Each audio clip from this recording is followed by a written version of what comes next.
भारत की पहली महिला आईएएस है अन्ना राजम मल्होत्रा। जानिए इनके बारे में। बात सिविल सेवा की ही करें तो लोगों को यह पता होगा कि सिविल सेवा परीक्षा में सफलता हासिल करने वाले पहले भारतीय रविंद्रनाथ टैगोर के बड़े भाई सत्येंद्र नाथ टैगोर थे और फर्स्ट फीमेल आईएएस भारत की सबसे कठिन परीक्षा संघ लोक सेवा आयोग में हर साल लाखों अभ्यर्थी शामिल होते हैं। इसमें कई परीक्षार्थी अपनी मेहनत और लगन के बल पर परीक्षा को पास करते हैं। आईएएस की परीक्षा में पास होने वालों में पुरुषों के अलावा महिलाएं भी होती हैं। कई महिलाएं तो अपनी देश विदेश की अच्छी खासी नौकरी छोड़ सिविल सेवा की तैयारी करती हैं और पास होने के बाद प्रशासनिक सेवा का हिस्सा बनती हैं। जितना आसान आज लड़कियों के लिए किसी भी सरकारी सेवा का हिस्सा बनना है, वह पहले इतना आसान नहीं हुआ करता था। इतिहास में कई महिलाओं ने आज की नारी के लिए हर क्षेत्र में शामिल होने के रास्ते खोले हैं। बात सिविल सेवा की ही करें तो लोगों को यह पता होगा कि सिविल सेवा परीक्षा में सफलता हासिल करने वाले पहले भारतीय रविंद्रनाथ टैगोर के बड़े भाई सत्येंद्र नाथ टैगोर थे।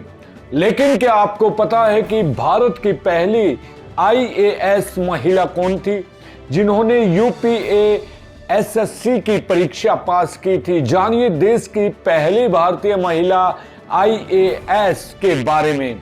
देश की पहली महिला आईएएस अधिकारी का नाम, जी हाँ, देश की पहली महिला आईएएस अधिकारी का नाम अन्ना राजम मल्होत्रा है। अन्ना राजम मल्होत्रा 1951 में भारतीय सिविल सेवा की परीक्षा में शामिल हुई थी और इस आईएएस से परीक्षा पास कर देश की पहली महिला अफसर बनी थी। आईएएस अन्ना राजम मल्होत्रा का अगर जीवन परिचय के बारे में जाने तो यह देश की पहली महिला अफसर अन्ना राजम मल्होत्रा का जन्म केरल में हुआ था। अन्ना राजम केरल के एर्नाकुलम जिले में 17 जुलाई 1924 को पैदा हुई थी। उन्होंने अपनी शुरुआती शिक्षा कोझिकोड से की। बाद में चेन्नई में स्थित मद्रास विश्वविद्यालय से अपनी आगे की शिक्षा पूरी की। कॉलेज पूरा होने के बाद अन्ना राजम ने प्रशासनिक सेवा में जाने का फैसला लिया और सिविल सेवा की तैयारी शुरू कर दी। यह अन्ना राजम मल्होत्रा की मेहनत और लगन का ही परिणाम था कि पहले ही प्रयास में 1951 में उन्होंने संघ प्रशासनिक सेवा की परीक्षा पास कर ली और देश की पहली महिला आईएएस अफसर बनकर इतिहास में अपना नाम दर्ज करा दिया। अन्ना राजम ने मद्रास केंद्र में ट्रेनिंग ली। आईएएस अन्ना राजम का जो करियर है वो आईएएस बनने के बाद अन्ना राजम ने अपने सेवा काल में देश के 2 प्रधानमंत्रियों और 7 मुख्यमंत्रियों के साथ काम किया। उनकी सेवा काल में इंदिरा गांधी और राजीव गांधी के साथ भी काम किया।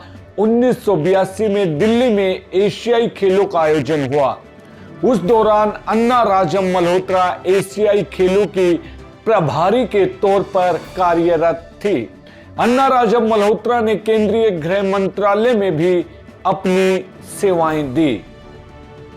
अन्ना राजम मल्होत्रा की अगर उपलब्धियों के बारे में देखा जाए तो रिटायरमेंट के बाद अन्ना राजम मल्होत्रा ने प्रसिद्ध होटल लीला वेंचर लिमिटेड के डायरेक्टर पद पर कार्य किया।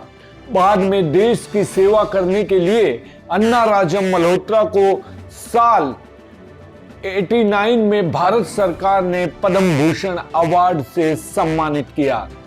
तो ये थी हमारी पहली महिला आईएएस ऑफिसर और ऐसी ही जानकारी हम आपको देते रहेंगे। बने रहिए हमारे साथ, बने रहिए हमारे साथ। फिर मिलते हैं कल एक मोटिवेशनल स्टोरी के साथ। क्राइम भी हम आपके लिए लेकर आ रहे हैं। और जो जिले की खबरें हैं वो भी हम आपसे रूबरू कराते हैं, ताकि आप अपने शहर जिले के बारे में अपडेट हो सकें। अगर आपने हमारे चैनल को सब्सक्राइब नहीं किया है तो बेहतरीन उम्दा कार्यक्रम देखने के लिए हमारे चैनल को जरूर सब्सक्राइब करें। अगर आप हमें कोई प्रतिक्रिया देना चाहते हैं वो भी आप इनबॉक्स में हमें दे सकते हैं, आपका स्वागत है। चलिए कल फिर मिलते हैं इसी वक्त एक नई मोटिवेशनल कहानी के साथ। संजय रामपल को दीजिए इजाजत। नमस्कार।